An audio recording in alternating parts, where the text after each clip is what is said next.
your boy Nixon coming back with another bullseye of a tutorial here today on the channel. I wanted to ask you guys a question. Do you think foam balls are scams? Yeah, I know you guys done seen the chaotic eyeballs, the Carmen eyeballs, and all those type of foam, things that you can put around your microphone. And I just wanted to talk about my experience today and also ask y'all, what is y'all experience with it? So, down below, let me know if you got one of these foam balls and, how you've been using it and all that. But I wanted to talk about why I used it because a lot of my subscribers have been asking me. So if you guys do like this video, don't forget to like, comment, and also subscribe. Drop more video suggestions down below. So here we go. So originally, the way I came up making like music, I was working in the studio. I was an assistant in a studio, being like an intern assistant engineer for like 7 years. I started doing that when I was like 17 years old, you feel me? So that's the whole time I was learning how to mix.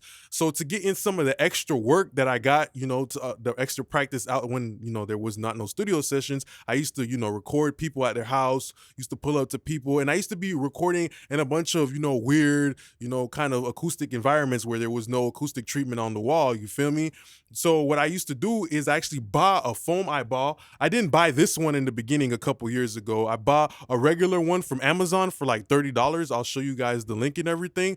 But I went ahead and bought that. And what it did for me having a foam ball is it gave me a consistent starting point. So it didn't matter if I was in a professional studio or if I was in like somebody's, at somebody's crib or whatever like that. Like it was the same consistent sound, which is just that foam ball sound that some people say that they hate. For me personally, I think something like a foam ball, this is the iconic comment foam ball right here. I think, man, I don't know what type of mind-altering drug I was on when I bought this, but I paid like $120 for this or something like that. You don't need to do that. There's no difference between a really expensive foam ball and a cheap foam ball. The only difference for me why I bought it is because it looked cool, honestly, and because it kind of wowed clients when I was in the studio, like, wow, what is that thing? So that's why I bought it.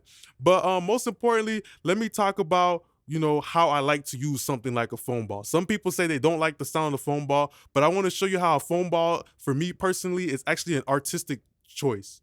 It's actually my starting point, kind of like my launch pad. Like, how do I want my NASA rocket to go up into the stars? How do I want my vocal to, get prepped and pre-processed and, skin the chicken off the bone and, prep the meat and prep the seasoning and everything like that as I go about doing my vocal, right? So very important for me was when I got my UAD Sphere microphone. Yeah, I originally had gotten the UAD Sphere microphone like somewhere around in the beginning of the year. And the dope thing about the UAD Sphere microphone is it actually has this really deadly combination. I hope you guys one day can try. This is the most overpowered microphone foam thing kind of combination. I always see pop filters as an artistic choice. Like the pop filter in a lot of studios in South Florida where I'm from, they use like for a U87, every studio you go to always has that same little like really lightweight, like, tinty type of pop filter that goes perfect with a U87. I don't know what it's called, but it's just like this real light sheet metal that is perfect for a U87. So that started making me think, right? I started using this combination here, and when I first started using this combination, I think I got it from Jason Goldberg, but now I peep that Dr. Dre actually uses this combination too, which is a really bright microphone like the Sony C800 going with something like a foam ball. And I want to talk to you guys about how this is such a dope starting point. So something like the UAD Sphere microphone, we all know it's like, for me personally, is the best microphone ever, especially for people who don't know what microphone sounds good on their voice, because it gives you different options, different emulations like a 49, 47, U87, a TLM 103, a 251, a C800. For me, it's personally the best bang for your buck type of microphone, especially if I know a lot of you guys don't live in like Miami and Los Angeles and New York, where there's a bunch of different professional studios where you can try out a microphone on your vocal. That's why I always recommend the Sphere microphone. But a dope feature, a gem feature about the Sphere microphone, and that literally makes it better than, for me, almost every microphone, is they actually have a compensation curve, right? So the Sphere microphone, the people who, geniusly designed this microphone, they knew that, okay, sometimes people do be using foam balls, and the foam ball kind of has a way of suppressing the high end and also creating this mud range, this Kleenex, type of Tylenol, sick COVID-19 type of frequency. Sounds like somebody's under the weather. It kind of makes your vocal sound like, it's being a hostage, it's a kidnap, type of situation. So they geniusly put in a compensation curve into the microphone, which is called the isosphere. So the great thing about the isosphere is it has two different types of, ball emulations, which is the generic foam ball, like the little cheap foam ball I had. That's the one I had from Amazon. And it also has one for like an eyeball. So this is a comment, but there's another one for like the Kaotica eyeball, right?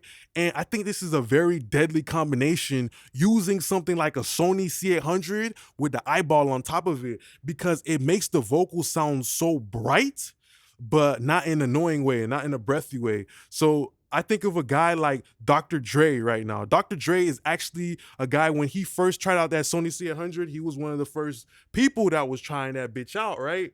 And Dr. Dre was like, damn, man, this Sony C800 sounds so good. I need to get two of them type shit. So Dr. Dre ended up getting two of them, and he's had them forever. All of that Eminem, I think Eminem, 50 Cent, all that whole era, everything he did, bro, he recorded with a Sony C800. And it looks like Dr. Dre recently, he's been a huge proponent of going with the combination of a Sony C800 with the eyeball on top of it, right? So I think this is dope. Guys like Snoop Dogg, P. Diddy, a lot of these guys, these are how they're getting that super bright sound, with also a little bit of that not harshness because of the nature of this combination, a Sony C800 and an eyeball on top of it. So usually when you put a ball on top of your microphone, this is kind of what you're doing from an EQ perspective. You're boosting up that hollow type of mid-range type of situation, and you're rolling off your top end effectively. But I think this is beautiful. This is kind of like doing EQ on the way in, right? Especially when you understand the frequency response of something like the Sony C800. It's super bright. It's super bright. I recommend anybody who got a microphone for them to check out what's the frequency response of your damn microphone and compare that to your voice. You feel me? Maybe you might want to just record a scratch vocal with no processing and pull out a fab filter and just look at what frequencies are in your voice and compare that to the frequency response of your goddamn microphone, because that will let you know, oh, maybe my voice already has that brightness and this microphone is making it too bright because it already has like a high end push, and that's why my vocals sound annoying. Maybe that's why they sound too harsh, because this microphone is not the right shoe that fits my foot. It's too big, it's too long. The laces ain't crossed up how I like them to be, right? So you got to understand, as an engineer, you are kind of like a custom tailor for not only, the song, but also the artist too. When they're getting that first type of vocal in there, does this microphone fit their vocal? You feel me? Like, you got to think about that too. So I think that's dope. Offset, P. Diddy, Dr. Dre are using this dope combination, and it's pretty interesting because this foam ball will make your microphone sound like, no matter how much the microphone costs. If it costs like a $10,000 microphone, it will make your microphone sound like it's $10. It don't matter if it's an expensive microphone or a cheap microphone. A foam ball will kill your microphone. It will just straight up kill it. It will straight up kill it. But I think personally, for me, I love that because it's consistent. It doesn't matter if I'm recording at somebody else's studio or I'm recording at my house. If I could take a foam ball and put it on my microphone, I'm getting a consistent starting point every time. So as soon as I press back play, my template, how it's already set up, boom, it's sounding good because it's the same consistent starting point. When you're a professional, sometimes it's not all about luxury. Sometimes it's about consistency, consistently getting it to sound good every single day in and day out. Maybe you start a song today at your house, but you want to finish it at the actual studio. Okay, you have something like this where no matter if you have acoustic treatment on your room or not, this is gonna really dampen your microphone. This is the microphone murderer, to be honest. It's really gonna kill your microphone. But for me personally, I love it. So I just think that was very dope, this combination. And I wanted to just tell you guys to, go ahead and try it out. Maybe if you get a UAD Sphere microphone, lately I've been using the Sony C800 preset. But I'm using this version, the Ocean Wave version. There's two versions. There's the regular version, right? Which is this version. And then there's this version, which is like a modified version, right? And I actually stopped using a foam ball on my microphone because I'm like, okay, I found this emulation, which is still Sony C800.